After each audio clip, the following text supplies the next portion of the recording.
Hello, my name is Sean Moberly, and this is Stranded in the Tiber. Now, I've spent the last several videos, I've spent all the last videos talking about how over the past years I have grown to understand that the teachings of the Catholic Church are the teachings that are the most true. Now, I still believe that, obviously, and I don't think that the Catholic Church is untrue, and I believe that it is the most true, but there is one teaching of the Catholic Church that not a teaching, a definition that the Catholic Church gives that I have to, in a sense, disagree with, and I'm going to talk about that now. And here is that definition. The definition of lust. They give a definition of lust that, in a sense, is fair, but we have to realize that lust doesn't always mean that thing that they say. Because the Catholic definition of lust is to view a person as having... I'm trying to remember the exact phrasing of the definition. To view a person as having value only in so much as that person can gratify me, specifically sexually. And the reason why I disagree with that is actually very, very easy, and that is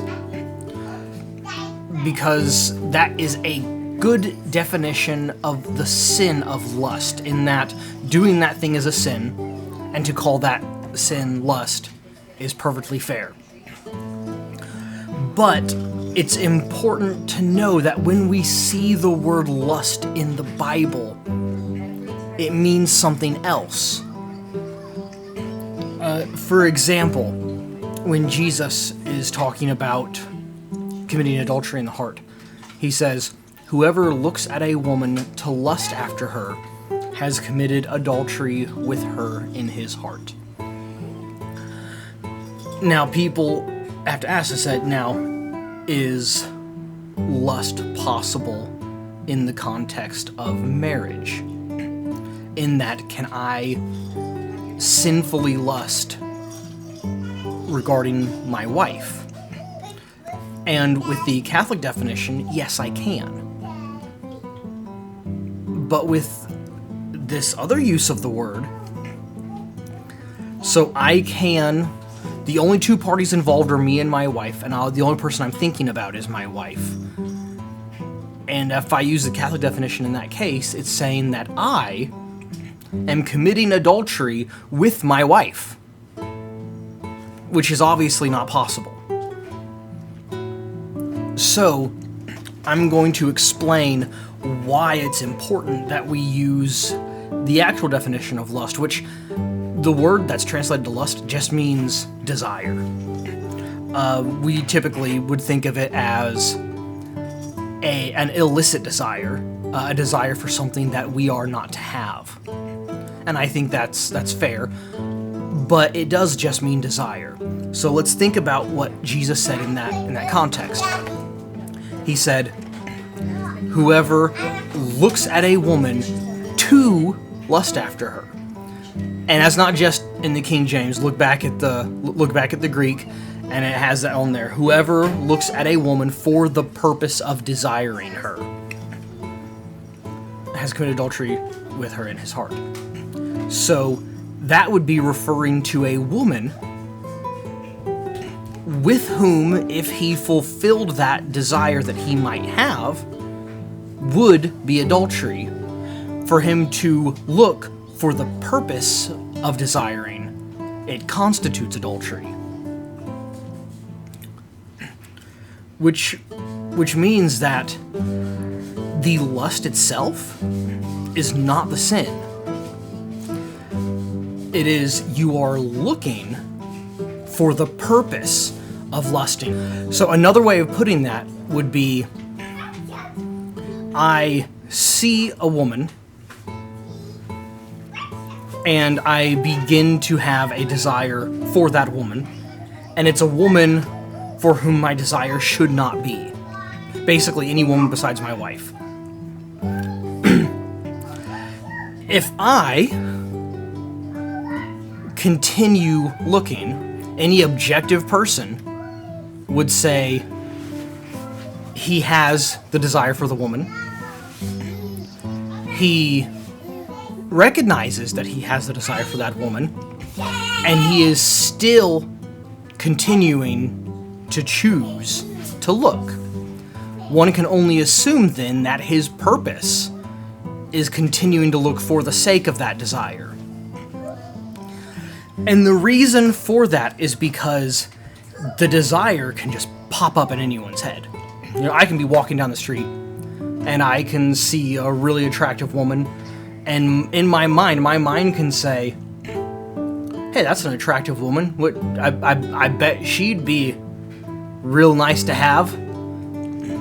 And I can put that thought out of my mind and keep going. Or I can keep looking and say, you know what, mind, you're right, she would be. And that's where the problem is, because now, in choosing to willfully entertain the desire, I am saying that I am willing to perform the act. Because why else would I willingly entertain the desire to do the act? And God really, really often, in a lot of things, looks at the intent of the heart as much as he looks at the actions taken. So, as far as God is concerned, for me to say, I am willing to do this act, and the only reason why I'm not is X and X and X and X. Because if I'm willing to do it, then the only thing stopping me is whatever's stopping me, but not my will or refusal. There's something else stopping me. Either, man, if I wasn't married, that'd be the thing, or whatever else. There are many reasons. Like, man, yeah, it would be wrong, but if it wasn't, anything like that. I have the willingness to do it. And for God, the willingness to do it is maybe not as bad, but bad, similar to as if you had done it. And God even looks at willingness so much so that, going back to my other video talking about, among other things, baptism and other stuff, God is willing to grant the graces of baptism to a person who has not been baptized, if they, through what they were doing, showed a willingness to do so, but just did not have the opportunity to. It's the same thing. I showed a willingness to commit the sin, and I just didn't for whatever reason, but I was willing to. If God grants grace because of a willingness to perform the action that is the ordinary means of receiving grace, would God not also impute sin when it's obvious that the person is willing to perform the sin and just hasn't? That is why I think it's important to recognize that the Catholic definition of lust is a good definition of the sin of lust. But when we read lust in the Bible, it does mean something else. And I think it's important that we recognize what that something else is.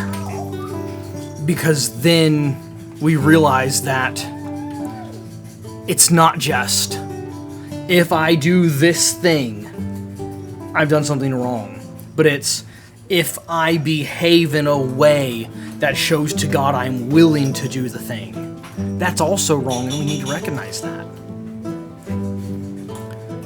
But anyways, my name is Sean Moberly, and I am still stranded in the Tiber. Maybe not for long, though.